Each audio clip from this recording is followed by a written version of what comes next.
Kwentuhan, nakabulastugan, hindi malilimutan ang asaran na merong pikunan, lalo na rin nung unang niligawan, unang kabiguan.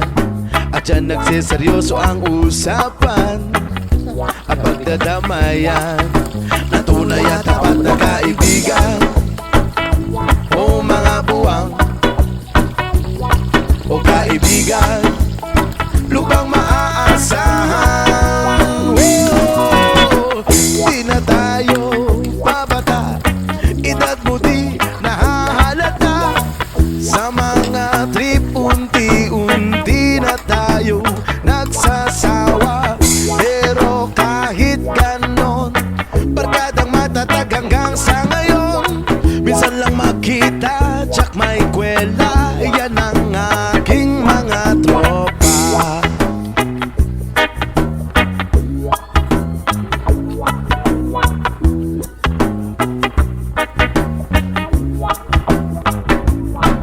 Inuman, pang magdamagan, minsan inaabot pa ng ayaan na kung saan-saan, na para bang walang kinabukasan at kahantungan. At dyan nagsiseryoso ang usapan.